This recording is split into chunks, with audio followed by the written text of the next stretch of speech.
W 2004 roku Nintendo dało nam jedną z tych gier, właśnie teraz, którą mamy odpaloną.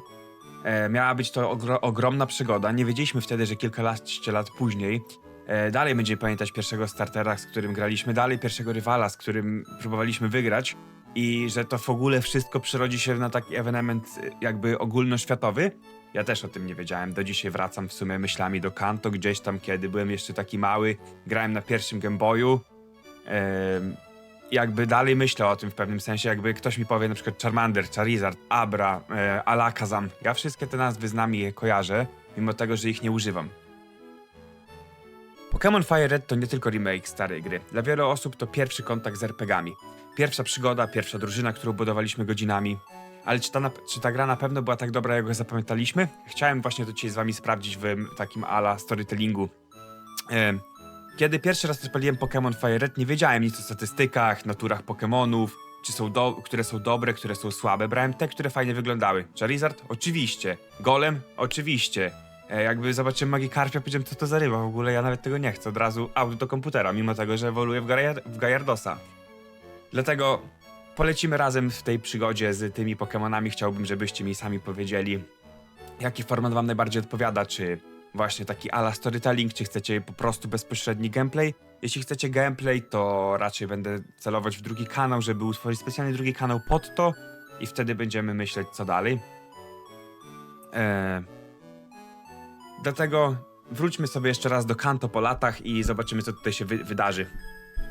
Oczywiście pierwsze, co trzeba, szukamy sobie profesora Oaka, niestety nigdzie go nie ma, to musimy sobie wyjść jakby w trawę, wtedy on sam nas zatrzyma. No i oczywiście, że to jest niebezpieczne, bo tam żyją dzikie Pokemony, dlatego chciałbym mieć swojego pierwszego startera. I tak jak wy pewnie się domyślacie, tak samo ja wiem, co wybiorę. To jest taki wybór, który zawsze jest dla mnie oczywisty. I oczywiście wybiorę Charmandera. Charmander moim zdaniem jest świetnym Pokemonem, mimo wszystko jest fajny design, później ewoluuje na latającego i jakby jest latająco ognisty, no jest naprawdę spoko Pokemonem. Tak, chcemy Charmandera. Mimo tego wiem i zdaję sobie sprawę z tego, że jakby Charmander nie jest aż tak jakby oczywistym wyborem, mimo tego, bo mamy pierwszego lidera, którym będzie Brock. No i ten Brock będzie dosyć silny na nasz typ Pokémonów, więc będziemy musieli się troszeczkę napocić. Ale dobra, zaczynajmy sobie od naszego rywala. Tutaj nie da się niestety zrobić tak, żebyśmy mieli Pokémona kontrującego. On zawsze będzie miał Pokémona kontrującego, jednak udaje nam się go zbić bez żadnych problemów. Wystarczy po prostu spamować atak jako pierwszy i jest spoczko. Więc pierwsza nasza wygrana w Pokémonach jest za nami. Lecimy dalej z tematem.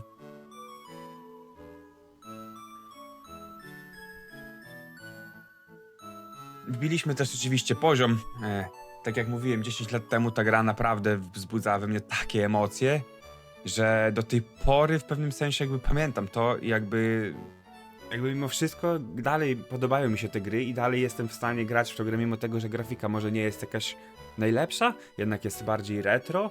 Jakby ta grafika moim zdaniem i w moim odczuciu się dobrze zestarzała, więc nie jest taka aż bardzo mocna, kolosalna dla oka. Oczywiście pójdziemy się wyleczyć. Dla osób, które nie wiedzą, u mamy właśnie Reda można się wyleczyć. Nie trzeba lecieć aż na samą górę do Pokecentera. No i lecimy. Oczywiście ja tutaj biegałem z tym Charmanderem z racji tego, że nie miałem Pokeboli, to troszeczkę go sobie pofarmiłem. Zaraz też ogólnie powiem o moich wyborach. Dlaczego tak, a dlaczego nie inaczej. Jednak wracając do tego, co chciałem powiedzieć na temat Pokemonów. Ogólnie dla mnie ta grafika jest naprawdę bardzo fajna. Wciąż się nie zestarzała. Mimo nie wiem, czy to dlatego, że grałem w to jako za dzieciaka i jakby podobało mi się to. Jednak to jest remake. To mimo wszystko jest remake Fire Red. I jakby ja sobie zdaję sprawę z tego, że klasyczna wersja jest tragicznie, w sensie tragicznie wygląda ogólnie jakby pod względem designu. Ta jednak jest kolorowa, jest taka w miarę znośna. No i zróbmy pierwsze zadanie. Oczywiście w tych grach nikt nas za rękę nie kierował. Musieliśmy wszystko dokładnie sami czytać. Musieliśmy sprawdzać każdy detal, żeby się dowiedzieć, co mamy robić. I tak naprawdę jeśli nie czytaliście dialogów i jakby co się powinno wydarzyć dalej, to nawet nie wiecie, że trzeba odebrać paczkę w Pokemarcie i dostarczyć ją właśnie do Oaka, gdzie, jak ja pamiętam, kiedy ja grałem w te Pokemony na Game Boyu, za dzieciaczka takiego, ja totalnie nie kumałem angielskiego.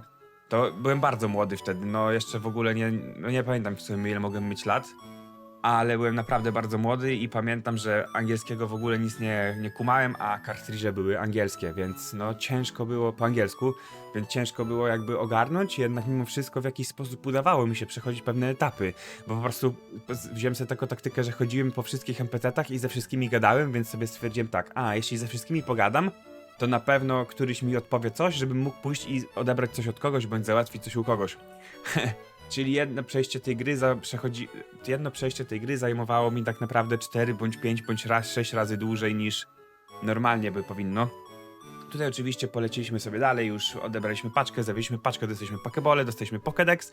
No i oczywiście z racji tego, że mam wiedzę o tej grze, wiedziałem, że tutaj będzie właśnie nasz przeciwnik. Chciałem sobie z nim powalczyć, bo wiem, że zawsze tutaj wychodzi z tej ligi i jakby wszedłem w taką taktykę, w której nie chcę za bardzo tracić może doświadczenia, które mogę zdobyć na tych lepszych walkach właśnie, bo za walki z ludźmi się dostaje troszeczkę więcej expa. Co mi naprawdę bardzo odpowiadało. Poza tym, to nie jest mój jedyny plan, który chcę wdrożyć razem z tym miejscem. I zaraz wam coś pokażę, bo tutaj w krzaczorach respi się bardzo fajny Pokémon. W zasadzie pokazuje się. Tutaj musiałem się niestety ratować Potionem, bo miałem wciąż jednego Pokémona. Jednak te walki wciąż są łatwe, nie będą jakieś mega wymagające, przynajmniej jakby ja patrząc na nie z mojej perspektywy nie są jakieś one mega wymagające. Zapewne ktoś, kto pierwszy raz odpali Pokémony i nie wie co to jest, na pewno będzie miał problem, z czego ja, gdzie byłem naprawdę młody, tak jak już wspominałem, gdy pierwszy raz grałem w Pokémony. Naprawdę miałem problem z tymi walkami i to naprawdę był duży problem. Czasami stałem w jednym miejscu i mówię, nie wiem jak ja mam to zrobić i szukałem, nawet nie sprawdzałem. To było właśnie wtedy fajne, że jakby ja nie miałem czegoś takiego typu, sprawdzę to w internecie, tylko jakby sam odkrywałem to jakby mimo wszystko. Gdzie teraz wystarczy, że wpiszemy sobie, jak pokonać na przykład tego i tego gościa. Tutaj właśnie pokazuję, co chciałem zrobić, czyli złapałem sobie Manki, bo będzie to mój Pokémon walczący, który zostanie ze mną już do końca gry. Zastanawiałem się też nad Machopem i ewolucją jego w właśnie Machampa, ale stwierdziłem, że nie chce mi się, tym bardziej, że trzeba robić to programami, bo wiadomo, że nie da się w żaden sposób tego Machampa w inny sposób zrobić tylko wymianą starych Pokémonów. Tutaj sobie go troszeczkę ekspimy, bo miał strasznie niski poziom, kiedy go złapałem. Dlatego stwierdziłem, że Monkey zostanie z nami do końca, tym bardziej, że Monkey jest dosyć szybki i jakby od tego momentu już mam szybkiego Pokémona, który naprawdę jest w stanie porobić fajne rzeczy. Tym bardziej, że Monkey, kiedy dostanie Karate Hopa bądź Low Kicka lub Karate Chopa dostanie, to będzie super efektywny na takiego gościa na przykład typu Onix bądź Geodude. A chciałem w miarę szybko pokonać tego pierwszego lidera jakoś, żeby się z nim za mocno tam nie patyczkować, co nie? Dlatego stwierdziłem, że wyekspię sobie Mankeya, zrobię Mankeya. Moje kolejne wybory też, ja już jakby z perspektywy tego, że tylko komentuję to, co teraz wy widzicie, mogę wam uchylić rąbka tajemnicy w ogóle, w co ja chcę iść i jakby w jaki sposób chcę to skonstruować. Tak jak już się dowiedzieliście, trzeba w Pokémonach robić to specjalnymi programami, jeśli chcecie ewoluować Pokémona na konkretnego Pokémona jakby w trakcie rozgrywki, kiedy nie macie Game Boya bądź nie macie kogoś do wymiany, bo to polegało na tym, że dzięki tej wymianie jesteście w stanie się zamienić z kimś i ktoś dostaje wolnego Pokémona na tego wyżej, a ja tutaj tego nie miałem, czyli musiałem zrobić to programem, ale nie będę wam zdradzał aż tyle, więc jednak powiem, że w moim składzie będą 2 takie Pokémony, które potrzebowały takiego programu do ewolucji, jakby. I też nie uważam tego za cheat, bo w sumie tak naprawdę po wbiciu tej drugiej formy tego Pokémona równie dobrze mógłbym się z kimś zamienić, bo mógłbym sobie odpalić na kompie 2 jakby launchery, no i jakby się zamienić tam, tylko że jest z tym o wiele więcej jakby roboty bezsensownej, gdzie ja tak naprawdę to też nie zawsze działa i jakby po co mam to robić, skoro mogę to zmienić bardzo szybko programem, który aktualnie mam na komputerze. Dlatego też przy okazji chciałbym od razu wprowadzić coś w stylu, że jeśli spodobał wam się ten odcinek, jesteśmy w stanie polecieć całą serię z tych Pokémonów, na przykład oczywiście najpierw Fire Red, potem kolejne i kolejne. Tutaj już przechodzimy przez las. Oczywiście swoją drogą też jako typowa ciekawostka w tym lesie mamy 5% na to, że zrespi nam się Pikachu w dzikiej trawie. Więc jeśli chcecie zagrać w Fire Red i na przykład koniecznie sobie polecieć po Pikachu, to tutaj jeśli pobiegacie wystarczająco długo po trawie, jesteście w stanie go zdobyć. Jednak to nie jest jakiś mega najsilniejszy Pokémon elektryczny w grze. Raczej wolałbym Jolteona i ja go będę chciał raczej tutaj zdobyć. Jeszcze go nie zdobyłem ogólnie. Bardzo będę chciał zdobyć Jolteona. To też nie będzie jakieś mega trudne, wystarczy, że dojdę w odpowiedni punkt, jakby w odpowiednie miejsce, no i oczywiście tego Jolteona sobie zdobędę. Tutaj poszedłem wyleczyć swoje Pokémony po przeprawie przez ten oczywiście duży las. Najbardziej denerwującym faktem jest to w tym lesie, że tam wszystkie Pokémony trują. Nienawidzę Pokémonów, które mogą mnie zatruć. Poszedłem sobie na małego tura, bo coś mi się tam gdzieś w stylu jakimś kojarzyło, że coś tutaj można było zrobić. Ale najprawdopodobniej przypominam sobie już, co tutaj można było zrobić i nie można było tego zrobić po tej stronie. Tylko jest oddzielny pokój, do którego się wchodzi, ale to już w późniejszym etapie gry. Więc postanowiłem, że pójdę sobie na Broka. Z racji tego, że mam tego Mankeya i on już ma ten atak. Chyba już ma ten atak, nie jestem pewien. Ale raczej tak, raczej już go wbiłem ten atak, bo ma 9 level, także jest low kick. No i ten low kick będzie super efektywny na te stworki, no nie jego, czyli tego Geoduda i Onyxa, którego będzie posiadał w swojej drużynie. Ogólnie też chciałbym wspomnieć, że jakby ja grałem już w te Pokemony, grałem też w Emeraldy, grałem w kilka różnych, bo miałem kilka różnych jakby części tych Pokemonów na kartridżach. Niestety nie udało mi się zdobyć tych wszystkich z racji tego, że to długa historia, może kiedyś o tym opowiem. Na razie nie będę o tym rozmawiać, ale w każdym razie nie mogłem zdobyć innych części Pokémonów, więc grałem w pierwszą generację i chyba trzecią i czwartą. I już więcej nie grałem nigdy, jako dziecko oczywiście mówię, bo później wracałem sentymentalnie do tych Fire Redów bardzo często. Na komputerze potrafiłem je obejść jeszcze przejść kilkadziesiąt razy, bo bardzo bardzo lubię tę grę. Mimo wszystko, że ta gra jest bardzo stara, tutaj się wróciłem wylecieć i wracam z partem na Broka. Mimo tego, że ta gra jest bardzo stara, bardzo ją lubię. I jakby czasami mam tak po prostu, że siedzę, gram w coś i mówię, zagrałbym w Pokemony. I już tam pomijając to jakieś te nowe Pokemony Go i to wszystko na razie, to jakby też kiedyś to grałem, jeszcze jakiś czas temu, w sensie chodzi mi o to, że za dzieciaka.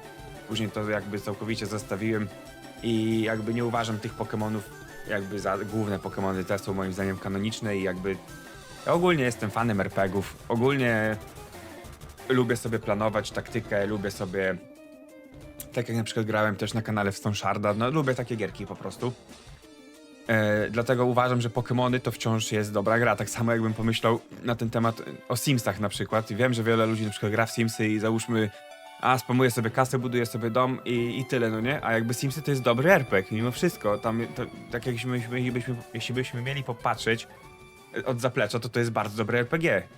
Musimy sobie znaleźć pracę, musimy sobie ogarnąć kasę, musimy sobie zbudować dom i często tak naprawdę ten pierwszy dom jest robiony przez nasze na przykład drugie pokolenie. Jakby to jest czysty RPG, a ja wiem, że nikt w to tak nie gra. Więc dobra, po pokonaniu Broka oczywiście lecimy sobie przez resztę tych trenerów. Ja będę chciał sobie tutaj też wyekspić moje 2 Pokemony.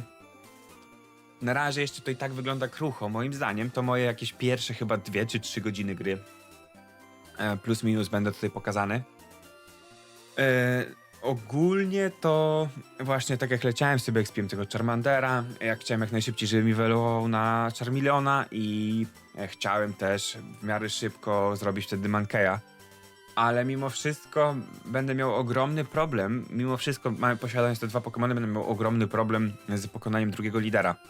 I tak jak mówiłem wcześniej, o ile to nie jest jeszcze jakiś mega duży problem, kiedy wybieramy Charmandera na początku i chcemy pokonać Broka, bo mamy właśnie takiego Pokemona jak Mankey, załóżmy, lub ewentualnie jakiś inny, typu PJ, ale już wyewoluowany na Pidgeotto może i może będzie miał atak Gust. Lecz nie jestem pewien. W każdym razie i tak jeszcze Brok jest w miarę do ogarnięcia. Najgorszy moment będzie właśnie, kiedy my wbijemy się do drugiego miasta i będziemy mieli rozwalić liderkę Misty. Bo tam już troszeczkę trzeba będzie się napocić, jeśli nie mamy konkretnych typów Pokemonów. I jakby no tutaj jeszcze dało to radę, tam będzie troszeczkę ciężej. Tutaj poleciałem sobie dalej, po prostu spamowałem tych wszystkich trenerów tak, żeby jak największy level po prostu dobić, bo nie chcę ich omijać, tak jak już mówiłem.